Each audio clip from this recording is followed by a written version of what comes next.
আসসালামু আলাইকুম। সবাই নিশ্চয়ই ভালো আছেন। খুব গরিব গরিব মনে হচ্ছে নিজেকে, কারণ আমি আমার স্টুডিও সবই এখন মিরপুরে। আমি আমার স্টুডিওটা মিরপুরে রেখেছি, কারণ এটা আমাদের পৈতৃক বাড়ি। তো এখানে দামি গাড়ি ঢুকে না, শোনার পর থেকে গরিব গরিব লাগতেছে। কিন্তু বিষয়টা হজম করে নিছি, অসুবিধা নাই, স্ট্যাটাসও দিছি। তো যে মেয়েটি স্নিগ্ধা চৌধুরী, তার সাথে যে ঘটনাটা হয়েছে, সে ঘটনা তো অত্যন্ত মারাত্মক একটা ঘটনা। এখন এই ঘটনার আমিও সুবিচার চাই, কারণ সে একজন নারী। নারীর সাথে এই ধরনের একটা ঘটনা ঘটবে, আমি সেটাকে সাপোর্ট করি না। কিন্তু কিন্তু কিন্তু এই যে কিন্তু কথাটা আসতেছে কেন জানেন? কারণ যে নারীটি অভিযোগগুলো করেছে, তার ভাষা ব্যবহারের ধরন, তার কথা বলার ধরন, এবং সে কিছু কিছু কথা এমনভাবে বলেছে যেখানে তার প্রতি ইমোশন তৈরি হওয়ার কথা সারা দেশের মানুষের, সেখানে সে উল্টো আরো প্রশ্নবিদ্ধ হয়ে গেছে। এই প্রশ্নবিদ্ধ হয় লাভ কার হয়েছে জানেন? লাভ হয়েছে যে তাকে টর্চার করেছে তার, কারণ সে খুব বিনা পয়সায় তার পক্ষে কিছু মানুষজন পেয়ে গেছে। কারণ এই মেয়েটার কথাবার্তাগুলো অসংলগ্ন মনে হয়েছে, এই মেয়েটির কথাবার্তা খুবই অ্যাগ্রেসিভ, এই মেয়েটির কথাবার্তা বিভ্রান্তমূলক মনে হয়েছে কিছু কিছু অর্থে, যে কারণে যে অত্যাচার করেছে সে আসলে সুযোগ পেয়ে গেছে।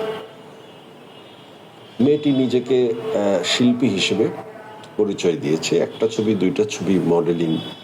এই পরিচয় শিল্পী পরিচয় দেওয়ার জন্য যথেষ্ট না। আমি মনে করি সে বলতে পারতো যে আমি মিডিয়াতে কাজ শুরু করেছি বা করছি। আমার আসলে যে শিল্পী তার পরিচয় দিতে হয় না যে আমি এই অমন শিল্পী তেমন শিল্পী। সে দাঁড়ালেই সবাই তাকে চিনে, সে বসলেই সবাই তাকে চিনে। আজকে যদি মেহজাবিন বসতো, আজকে যদি পরিমণি বসতো, তার বলতে হতো না যে আমি শিল্পী। বাংলাদেশের মানুষ সবাই জানে শিল্পী। আজকে যদি মোশাররফ করিম কোথাও বসে কথা বলে, কিংবা শাকিব খান কোথাও বসে কথা বলে, বাদ দিলাম যদি আমিও কোথাও বসে কথা বলি, আমার বলতে হবে না যে আমি একজন অভিনেতা, উপস্থাপক। মানুষ চিনে। আপনাকে কয়জন চিনে আমি জানি না, কিন্তু আপনি শিল্পী, বলিউডের শিল্পী, কি আবল তাবল কথাবার্তা কিভাবে বললেন, এইভাবে বলে আপনি ইমোশনটাকে এবং আপনার সাথে ঘটে যাওয়া ঘটনাটাকে দুর্বল করে দিলেন। কথা বলা শিখতে হবে, কথা বলা শিখে তারপর মিডিয়ার সামনে কথা বলতে হবে। এতে কি হয় জানেন? পুরো শিল্পী সমাজের প্রতি ইম্প্যাক্টটা খারাপ হয়, মানুষের ইমপ্রেশনটা খারাপ হয়। মানুষ ভাবে শিল্পী এরা কারা, কোন নায়িকা, কি শিল্পী, কি হয়েছে। খুব নেগেটিভ একটা অ্যাপ্রোচ সোসাইটিতে পড়ে। আমি অনুরোধ করব যে আসলে যে ইচ্ছা খুশি মিডিয়াকে ব্যবহার করে সে শিল্পী, সে নায়িকা, সে নায়ক, এগুলি বলা থেকে বিরত হতে হবে। এক্ষেত্রে আমাদের সংগঠনগুলো হোক বা আমাদের কর্তৃপক্ষ বা আমাদের গার্জিয়ানদের এক্ষেত্রে ভূমিকার দরকার আছে। কারণ শিল্পী তো খুব সম্মানের একটা বিষয়, সম্মান করবে সবাই শিল্পীদেরকে। এমন আবল তাবল কথা বলা মানুষ শিল্পী হয় কিভাবে? এই বিষয়টি খুবই আপত্তিকর। কিন্তু তারপরও আমি মনে করি যে একজন নারীর সাথে যে ঘটনা ঘটেছে তা যদি সত্যি হয়, তার তদন্ত হওয়া উচিত। বাংলাদেশের একজন নারীর সাথে, হোক সে শিল্পী, হোক সে আইনজীবী, হোক সে যা কিছু, সে যদি পতিতাও হয়, আমার প্রশ্ন সেখানে না। আমার প্রশ্ন হচ্ছে তার সাথে যদি এরকম অন্যায় হয়ে থাকে যা সে বর্ণনা করেছে, তার বিচার হওয়া উচিত। কিন্তু প্রশ্ন এখানে আরেকটাও থাকে, ন্যায় বিচার। সে কি সত্য বলছে কিনা, পুরোটাই কি সত্য কিনা, এখানে নানানজন নানান কথা বলছে। তো সেক্ষেত্রে তদন্তটা নিরপেক্ষ হওয়া উচিত। এই তদন্ত কিছুই লাগতো না সে যদি সত্যি সত্যি মানুষের মন জয় করতে পারত।